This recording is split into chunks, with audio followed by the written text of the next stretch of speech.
If we can go back to the incredible work with Abraham Accords in Israel and the Middle East, first, the big question about peace.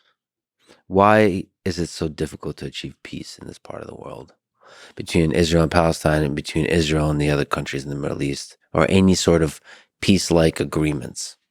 If I had to give you the most simple answer, I would say that it's structural. And if you go back to the incentive structure of different leaders, this whole peace process between Israel and the Palestinians, and again, I've gotten criticized for saying this, but it's what I believe, so I'm going to say it, is that the incentive structure was all wrong. And when I went before the United Nations Security Council to discuss the peace plan that I proposed, which again was more of an operational plan and it was a pragmatic plan, it was over 180 pages in detail. In politics, people don't like putting forward detail because it just gives a lot of places for you to get criticized on. Nobody actually criticized the detail of my plan. They just criticized the fact that it was coming from us and didn't want to debate the merits of the operational pieces of it. So I created a slide where I showed from the Oslo Accords till the day I was there, all the different peace discussions. I put a dove in the slide for those. And then I put a tank for every time there was a war, because there was always skirmishes between Hamas and Hezbollah and the Palestinians. And then I showed two lines, and they both went from the bottom of the page all the way up like this. One of the lines was Israeli settlements. So every time a negotiation failed, Israel was able to get more land. And then the other one was money to the Palestinians. And I said, every time a negotiation failed, the Palestinians would get more money. The problem with that money, though, was that it wasn't going to the people. Some of it would make its way down, but most of it was going to the politicians. You had leadership of the Palestinians who was basically, I think at that point, it's in like the 16th year of a 4-year term. So he wasn't democratically elected. And a lot of what I tried to show was that there was no rule of law. There was no judicial system. There were no property rights. And there was no opportunity or hope for the people to live a better life. And so all of the envoys to date were basically trained to go and do the same things. And I got massively criticized by all the previous envoys for not doing it the same way they did. But I thought the problem structurally just didn't make sense. And so I felt like the incentive structure was all wrong, and I took a different approach. And so what's the different approach?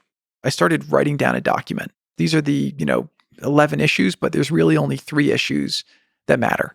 I said, just tell me what you think the compromise is that you think the other side could live with, that you would accept. And it was very hard to get them talking about this. Oh, you have to go back to 1972. You have to go back to 1982. You have to go back to 2001. You have to go to Camp David. And I was just like, I don't need a headache and I don't need a history lesson. Just I want a very simple thing. Here today in 2017, what's the outcome that you would accept? And I was dealing with their negotiators, their back channel secret negotiators, their double secret. And I was just like, this whole thing is like, it's a process created where nobody wants to talk about the actual solution. So coming from the business world, I said, okay, let me just write down a proposed solution that I think is fair. And let me have each side react. Like, don't tell me about theoretical things. Like, tell me, I want to move the line from here to here. I want to change this word. So I tried to make it much more tactical.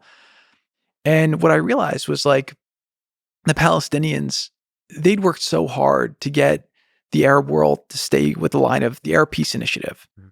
And so I went back and I read the Arab Peace Initiative. It was 10 lines and it didn't have any detail. So it was a concept. And so they liked that concept because it allowed them to reject everything.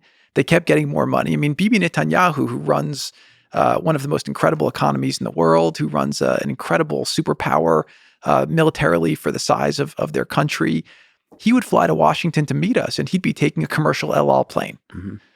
Abbas, who runs a refugee organization, a refugee group, right, that claims that they don't have a state, that gets billions of dollars in aid every year from the global community, would fly in a $60 million Boeing BBJ. So the whole thing was just very corrupt and off.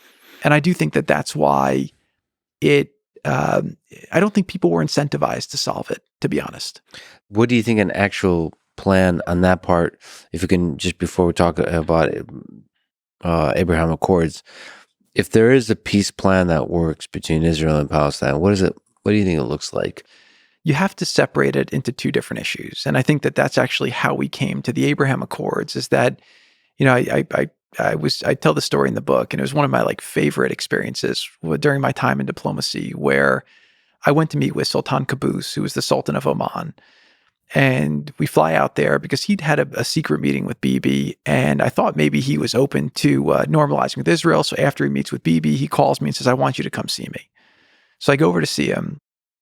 And I tell the story. It was a crazy, night in all these different areas. But when I was talking to him, he basically says to me, I feel badly for the Palestinian people that they carry with them the burden of the Muslim world. And that line just like stuck with me. And a couple of days later, I was thinking about it and I said, wait a minute, who elected the Palestinian people to represent the Muslim world on the Al-Aqsa Mosque? And so the reason why I felt like it had never been solved was it was a riddle, A, that I believed was designed to not be solved. But B, you were conflating two separate issues. You had the issue between Israel and the Muslim world, which really was the issue of the Al-Aqsa Mosque. And then you had just a territorial dispute, which throughout history, you have lots of territorial disputes and they're usually resolved in different ways. So if you go back to the Israeli-Palestinian issue, there's just a couple components you need to solve. Number one is territorial contiguity, right? You need to figure out where do you draw the lines? And that's something that you can talk about what people were owed 70 years ago, but it's much more productive to say, this is what you can make work today, right? And that's kind of what we did. We literally spent months and months drawing a map and we put something out, probably change a couple lines here and there, but by and large, it was a very pragmatic solution that I think could work. And I think it could work for the safety and security of Israel, which was number one. So first issue is drawing a map. Second issue is security. Again, Israel, and again, this is one issue we were incredibly sympathetic with Israel, which is you can't expect a prime minister of Israel to make a deal where he's going to make his people less secure than before. So we worked very closely with them on a security apparatus. We laid something out that I think would keep the whole area safer, and it would make sure Israel was safe and also keep the Palestinian issue safe. So you need security. Number three was the religious sites. And that was one that was actually always made much more complicated by people, the Al-Aqsa Mosque, because you basically have Haram al-Sharif, which is a place where the mosque was built in the 7th or 8th century. But originally it was where the Holy of Holies were in the Beit HaMikdash for the Jewish people. So, and then, compounding by the fact that you have all of the Christian holy sites in Jerusalem, it's a city that should be bringing everyone together, but in fact has become a place where you have, wars and hatred and a lot of different conflicts that have risen because of it. But what I said was, instead of fighting over concepts of sovereignty, which is interesting how I got to the notion that this wasn't really the big issue, I basically said, just operationally, why don't we just make it simple? Let everyone come and be able to worship as long as they're being able to worship peacefully. So that's really the contours of it. And what the Palestinians have done is they've kind of deflected from a lot of their own shortcomings. And a lot of the Arab leaders did that as well, kind of in the pre-Abraham Accord days, by kind of allowing this issue to be so prevalent. So one thing I'll say on the Palestinians is that, what we tried to do by laying out a plan was we said, okay, what are the reasons why the Palestinian people are not having the lives that they deserve? And I'll give you a couple things. One is I studied the economies of, Jordan, West Bank, Gaza, Egypt, Morocco. This was, numbers from like 2019. But what was interesting was the GDP per capita of somebody living in the West Bank was actually the same as Jordan. And it was actually more than somebody living in Egypt. And the debt to GDP that the Palestinians had was like 30, 40% compared to Egypt, which was at like 130%, and Jordan, which was at 110%, and Lebanon, which was at 200%. And so, you're in a situation where a lot of this stuff didn't make sense. But if you draw lines, create institutions where Palestinian people can now feel like they have property rights and have ownership over their place and let the money flow past the leadership ranks, to the people, let them have jobs, let them have opportunity, and then let all Muslims from throughout the world have access to the mosque, and Israel making sure that they can control the security, which I think the Jordanians and a lot of others want Israel to have strong, security control there to prevent the radicalists and the extremists from coming. You could have peace there very easily. So there's a lot of things to say here. One is just to emphasize Al-Aqsa Mosque. So this is this holy place, and this is something in our conversations and in my own travels, I've seen the importance of sort of frictionless access to those sites from the entirety of the Muslim world, and that's what Abraham Accords took big leaps on. Okay, so we'll talk about that a little bit more but that's kind of a religious component. That's a dignity in the religious practice and faith component. But then the other thing you mentioned so simply, which is you have money flow past the leadership ranks. How do you have money flow past the leadership ranks in Palestine? So make sure that the money that's invested in Palestine, the West Bank, gets to the people. So to date, all of the aid that's been given to the Palestinians has been an entitlement. It's not conditions based. It's always just we give the money and there's no expectations. It's very simple. You make the aid conditions based. You fight for transparency. You do it through institutions other than the PA, or you put reformers into the PA that will allow it to go down that way. PA being the Palestinian Authority, yeah. which is the leadership. It's not hard to do. It just takes people who actually want to do it. But I think that the mindset of the international community has not been, let's solve this problem. It's like, let's just throw a little bit of money. The money's Novocaine. Let's put a little Novocaine on the problem and let's not have to deal with it. But nobody's ever said, oh, let's do an accounting of the $20 billion we've given them and see how many jobs it's done and where it's gone. That just hasn't happened. Again, it's an incredibly corrupt organization, UNRWA. You think about the post-World War II dynamic. You had a lot of refugees. My grandparents were refugees post-World War II. Every other refugee class has been resettled, and you only have one permanent refugee organization ever created. Why was this done? It was done to perpetuate the conflict so that a lot of Arab leaders could basically deflect from a lot of their shortcomings at home. And so I think for Israel, they view all these things as existential. They value their safety. They've been under attack for a long time. I do think having a deal where we can say, how do the Jews and the Muslims, Christians come together?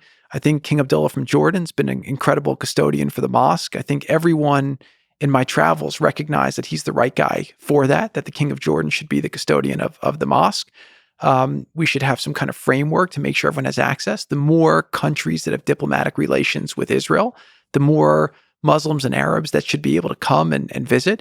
And by the way, the more you have these normalizations, think about what that will do to the economy of the West Bank, where they'll have, great hotels, hospitality, tremendous tourism industry because of all the Christian, Muslim, and Jewish holy sites that they have there. So there's a lot of potential there. We just have to get unstuck. I believe that it's so possible if the leaders want to make tomorrow better that they can. And unfortunately, the people who suffer the most are just the Palestinian people. And I think that, in Gaza, they're hostages to Hamas, and in the West Bank, they're just held back because their leadership just is afraid or too self-interested to give them the opportunity to change their paradigm and pursue the potential of what they have. And by the way, it's an incredibly well-educated population.